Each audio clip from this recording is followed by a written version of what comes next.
Day 67. Time 1:35 AM. இன்றைக்கி என்ன நடந்துச்சு? நேற்று என்ன நடந்துச்சு? நேற்று ஒரு 8:30 எழுந்திரிச்சேன். ஏன்னா மூணி ஜூசி பிளாக் வந்து ரொம்ப சண்டை போட்டுட்டு எழுப்பி விட்டாங்க. என்ன ரொம்ப சத்தம் போட்டாங்க. அப்போ போய் அவங்களெல்லாம் பிரித்து விட்டுட்டு டோர் க்ளோஸ் பண்ணிட்டு நான் மறுபடியும் தூங்கிட்டேன். அப்புறம் எந்திரிச்சிட்டு பெருசாக எதுவும் சமைக்க தோணலை. கொஞ்சம் ரைஸ் இருந்துச்சு. ஸோ பொட்டேட்டோ ஃப்ரை பண்ணிவிட்டு அதை கஞ்சியாக குடித்தேன். பிளாக் க்ராப் டாப் இருந்துச்சு, அது போடலாமா யோசித்தேன்.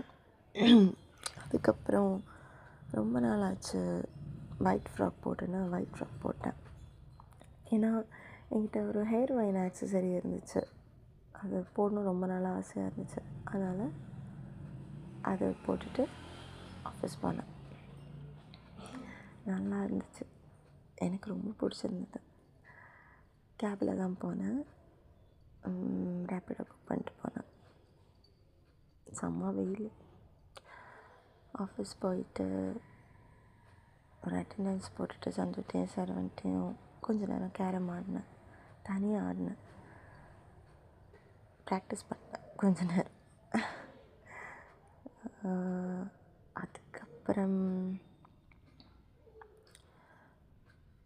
மேரிக்கு வந்து ஹெச்ஆர் ப்ரொடக்டிவிட்டி ஆப் வந்து இன்ஸ்டால் பண்ணேன். அதுக்கப்புறம் சஞ்சீவ் வந்து நல்லா இருக்கேன்னு சொன்னாங்க, ட்ரெஸ்ஸும் எல்லாம் நல்லா இருக்குன்னு சொன்னாங்க. அப்போ அவங்கள வந்து என்ன கேண்டிடாக ஃபோட்டோ எடுத்து கொடுங்களேன், ரோபி இருந்தால் அவள் தான் எடுத்து கொடுப்பா, இப்போ அவள் இல்லை, எடுத்து கொடுங்களேன்னு கேட்டேன். அவங்க எனக்கு ஃபோட்டோஸ் எடுத்து கொடுத்தாங்க. அப்புறம் நித்யா வந்து சொன்னாங்க, சூப்பராக இருக்குது, ட்ரெஸ்ஸும் நல்லா இருக்குது, ஹேர் ஆக்சரி சூப்பராக இருக்குதுன்னு. இப்போ நான் சொன்னேன், நான் தான் செட் பண்ணேன் அப்படின்னு. அவங்க என்ன ஒயிட் விச் மாதிரி இருக்கேன்னு சொன்னாங்க, ஹாபிட் மூவியில் வர ஒயிட் விச். அப்புறம் சந்தர் ஸ்னோ ஒயிட்னு சொன்னாங்க. அவர் என்ன ஹேண்டிகேப்பில் சொன்னதுக்கு இது நல்ல வார்த்தையாக இருந்துச்சு. அதுக்கப்புறம் மனிஷா என்ன நிறைய தடவை ஏஞ்சல்னு சொன்னாங்க, ரொம்ப ஹாப்பியாக இருந்துச்சு. அதுக்கப்புறம் ஃபன் ஃப்ரைடே ஆக்டிவிட்டி நடந்துச்சு. பிக்ஷனரி நிறைய சிரித்தோம். லைக் நிறைய வரைஞ்சேன், பட் என்னை விட நல்லா பர்ஃபார்ம் பண்ணாங்க. ஸோ அவங்க தான் வின் பண்ணாங்க. அதுக்கப்புறம் கார்த்துவை பார்த்தேன். கார்த்து பார்த்தா செம்ம ஹாப்பி. நான் அவங்க ஒரு நாள் வரல, அவங்க மைக்ரைன் வேறு இருந்துச்சுன்னாங்கல்ல. பார்த்த உடனே கட்டி பிடிச்சேன். அதுக்கப்புறம் நான் சந்தோஷம் பிரேக் போனோம். நான் மோமோ சாப்பிட்டு போனேன். அங்கே வந்து நடந்துட்டு இருக்கும்போது ஒரு ஸ்கூட்டியில் ஒரு பொண்ணு ஹாய் சொல்லிடுச்சு. நான் நினச்சேன், யாருன்னா நம்மளை பார்த்து ஹாய் சொல்கிறாங்க அப்படின்னு. பார்த்தா அது சந்துக்கிட்ட வந்து அந்த பொண்ணு பேசிச்சு. அப்புறம் நான் அப்படியே நடந்து வந்தேன். பார்த்தா ஒரு பைக்கில் என்ன ஒருத்தவங்க வந்து ஸ்டாப் பண்ணாங்க. பார்த்தா அது சிவாவும் பிரதீப்பும். அதுவும் சிவா ஒயிட் ஷர்ட்டு. செம்ம ஹாப்பி நான். அதுக்கப்புறம் அவங்ககிட்ட பேசிட்டு அப்புறம் மோமோ கடையில் போய்ட்டு சாப்பிட்டுட்டு இருந்தோம். அங்கே நானும் சருவும் எங்களுக்குள்ளே கொஞ்சம் இருந்த மிஸ் அண்டர்ஸ்டாண்டிங் வந்து பேசினோம். பேசிட்டு அந்த கான்ஃப்ளிக்ட் எல்லாம் ரிசால்வ் பண்ணிவிட்டு அவங்க 2 பேரும் நிறைய வீடியோ எடுக்க சொன்னேன். நான் வந்து நிற்கிற மாதிரி நடக்கிற மாதிரிலாம் எடுத்து கொடுங்க ப்ளீஸ் அப்படின்னு. அப்புறம் எடுத்து கொடுத்தாங்க. அதுக்கப்புறம் மறுபடியும் ப்ளேஸ்க்கு வந்துட்டேன். அங்கே வந்துட்டு வேறு என்ன நடந்துச்சு? இன்சிடென்ட் டேஷ்போர்டை பற்றி கேத்ரின் அப்டேட் கொடுத்தாங்க. அவங்க செம்ம ஷார்ப்பு. லைக் எனக்கு என்ன மாதிரி ஃபீல் ஆச்சு, ரொம்ப இன்ட்ரெஸ்ட்டாக எடுத்து சீக்கிரமாக பண்ணுற மாதிரி இருந்துச்சு. அவங்க நான் நல்லா அப்ரிஷியேட் பண்ணேன். எனக்கு உண்மையிலே அவங்களுக்கு ஸ்பாட் அவார்ட் கொடுக்கணுன்னு இருக்குது. நான் சாய்கிட்ட கூட சொன்னேன், அவங்க இதை சீக்கிரமாக முடித்து கொடுத்தா ஸ்பாட் அவார்ட் கொடுக்கலாம் அப்படின்னு. அதுக்கப்புறமா என்ன நடந்துச்சு, டின்னர் பிரேக்குக்கு நான் வந்து சந்தோட ஃபுட்டு தான் சாப்பிட்டேன். என்ன தக்காளி சாதம் ஏதோ கொண்டு வந்தாங்க, அதுதான் சாப்பிட்டேன். அப்புறம் வேறு என்ன, கொஞ்ச நேரம் நான் வந்து சரு ப்ளேஸில் உட்காந்து லைக் ரொம்ப நாள் ஆச்சு அவர் ப்ளேஸில் உட்காந்து அவங்கக்கிட்ட கதை பேசி, ஸோ அங்கே கொஞ்சம் இருந்து எங்களோட டீப் சீக்ரெட்ஸ் ஷேர் பண்ணிகிட்டு இருந்தோம். நிறைய சிரித்தோம். அது ஒன்று நடந்துச்சு. இடையில அக்காவுக்கு நான் மெசேஜ் அனுப்பினேன், ட்ரெயின் பஸ் ஏறிட்டியான மெசேஜ் அனுப்பினேன். அப்போ அவங்க ட்ரெயின் 11க்கு தான் அப்படின்னாங்க. அப்போ நான் சொன்னேன், எனக்கு நெக்ஸ்ட் டே ஒரு இம்பார்ட்டண்ட்டான விஷயம் இருக்குது, அது சீக்கிரமாக முடிஞ்சால் நான் வரேன், ஒரு வேளை லேட்டாக முடிஞ்சிச்சுன்னா சருக்கிட்ட இன்ஃபார்ம் பண்ணுறேன், நீங்கள் எல்லோரும் ஒன்றா இருங்க அப்படின்னு. அப்புறம் அதுவும் சரியாயிடுச்சு. அவங்க வந்து அக்கா வந்து என்ன சொன்னாங்கன்னா, யாரும் எனக்கு கஷ்டப்பட வேண்டாம், நான் இது சாலோ ட்ரிப்பாக தான் கன்சிடர் பண்ணுறேன், ஸோ யூ டோன்ட் வரி அப்படின்னு மெசேஜ் அனுப்பிட்டான்.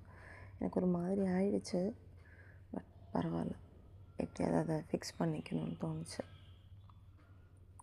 அதுக்கப்புறம் சிவா காற்று ப்ளேஸில் போய் உக்காந்தேன்.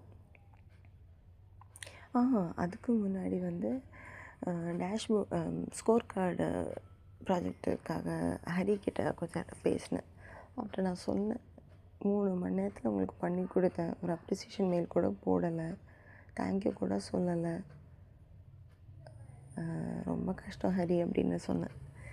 இப்படியா அப்ரிசியேஷன் கொடுக்காமல் இருப்பீங்க, நான் இருந்தால் கொடுத்துருப்பேன் அப்படின்லாம் சொன்னேன். அப்போ அவர் அப்ரிசியேஷன் கொடுத்தேனே, தேங்க்யூ சொன்னேனே அப்படின்னாரு. Thank you happy for using it அப்படின்னு அனுப்புனீங்கள, அது எப்படி தேங்க்யூ ஆகும், நீங்கள் வந்து ரொம்ப சொன்னால் தான் எனக்கு ரேட்டிங்கில் ஏதாவது சாய் கொடுப்பாரு அப்படின்னுலாம் சொன்னேன்.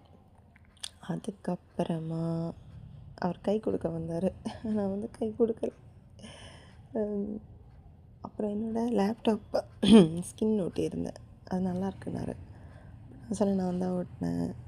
அதுக்கப்புறம் சொன்னேன், நீங்கள் நல்லா இல்லைன்னு சொன்னாலும் எனக்கு அது நல்லா இருக்குன்னு தெரியும் நான் சொன்னேன். அவர் ஃபேஸே மாறிடுச்சு. ஏன்னா அவர் எனக்கு முன்னாடி நிறைய வெறுப்பேற்றிருக்காரு, ஸோ அதான் நான் திருப்பி ரிவெஞ்ச் எடுத்தேன். அதுக்கப்புறம் தான் நான் கார்ட்டு ப்ளேஸில் போய் உட்காந்தேன். அங்கே சிவாவோட ஐடி கார்டு இருந்துச்சு.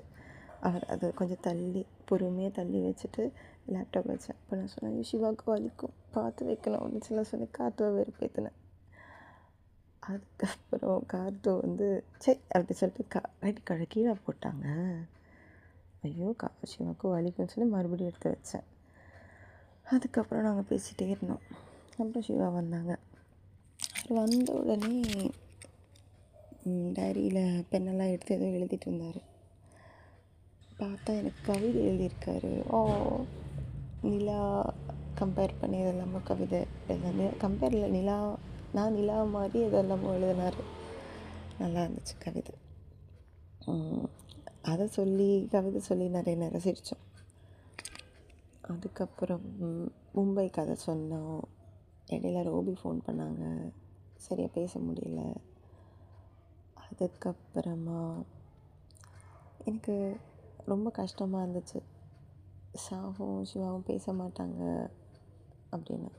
திடீர்னு சாகித்யா வந்து சொன்னான், அக்கா நாங்கள் பேசிட்டோம், மிடில் மாமா எப்படி பேசாமல் இருப்பேன் அப்படின்னாங்க. எனக்கு செம்ம ஹாப்பி. சிவாவும் பேசுன்னு சொன்னாங்க, உங்களை ரொம்ப பிடிக்கும்ல, உங்களுக்கு பிடிச்சிருக்குல்ல, அதனால் பேசிட்டோம் அப்படின்னாரு. எனக்கு இன்னும் ரொம்ப ரெஸ்பெக்டிவ் ஆச்சு, ரொம்ப ஹாப்பியும் ஆச்சு பேசினாங்கன்னு கேள்விப்பட்ட உடனே. அதுக்கப்புறம் என்னாச்சு, அப்புறம் ஷிஃப்ட்டு முடிச்சுட்டு கேப் ஏறி வந்துட்டேன். நான் சொல்லியிருக்கேன்னா தெரியல, நான் சிஎம் போர்ட்டலில் நிறைய கோரிக்கை சப்மிட் பண்ணியிருந்தேன். அதெல்லாம் வந்து துறை மாற்றப்பட்டதுன்னு சொல்லிட்டு எனக்கு மெசேஜ் வந்துச்சு. அது ஒன்று. ம், வேற என்ன? அதான் ஓரளவுக்கு நேற்று ஹாப்பியாக தான் இருந்தேன். சந்து வந்து ஸ்னோ ஒயிட் சொன்னது, மனிஷா ஏஞ்சல் சொன்னது எல்லாம் ரொம்ப ரொம்ப ரொம்ப ஹாப்பி. அப்புறம் வர்ஷினி, ஆமாம் வாஷ்ரூமில் வர்ஷினி சொன்னாங்க, எப்போ பார்த்தாலும் க்யூட்டாக வரீங்க, அழகாக இருக்குது அப்படின்னாங்க. நான் வந்து இது ஆலன்ட்ட சொன்னேன். அப்போ ஆலன் வந்துச்சு ஆண்டி போ அப்படின்ட்டான். அப்போ நான் சொன்னேன், நீ என்ன சொன்னாலும் எனக்கு பரவாயில்ல, உனக்கு பிடிச்ச பொண்ணே நான் அழகாக இருக்குன்னு சொல்கிறாங்க, அதுவும் அவங்கள விட அழகாக இருக்குன்னு சொல்கிறாங்க, எனக்கு இதுவே போதும்டா, நீ என்ன வேணால் நினச்சிக்கோடா அப்படின்னு சொல்லிவிட்டு சிரிச்சிட்டு வந்துட்டேன். அப்புறம் நேற்று ஒரு அந்த ட்ராகன் கீச்செயின் வந்து நேற்று தான் டெலிவர் ஆச்சு. அந்த ஆஃபீஸ்க்கு எடுத்துகிட்டு போனேன். அது லைட் ஆன் பண்ணால் அது கண் லைட் எரியும். சிவாவுக்கு அது பிடிச்சிருந்தது, சிவாவுக்கு கொடுத்துட்டு வந்துட்டேன். நான் புதுசாக ஒன்று ஆர்டர் பண்ணேன். வேறு என்ன? அவ்வளோதான். டே டன். ஐயோ சொல்ல மறந்துட்டேன். கார்த்து எனக்கு ஃபீட்பேக் கொடுத்தாங்க. அதாவது யூடியூப்பில் நான் வாய்ஸ் ஓவர் கொடுக்கறதுக்கு பதிலாக வீடியோ ட்ரை பண்ண நிறைய வியூஸ் வரும் அப்படின்னாங்க. எனக்கு ரொம்ப கேமரா கான்ஷியஸ் ஆகிடுவேன். சரி இருந்தாலும் ட்ரை பண்ணி பார்க்குறேன் நெக்ஸ்ட் டைம் எப்படி இருக்கும்னு. ஆனால் இப்போ கொஞ்சம் கஷ்டம், ஆனால் கண்டிப்பாக ட்ரை பண்ணி பார்க்குறேன். அவ்வளோதான். டே டன்.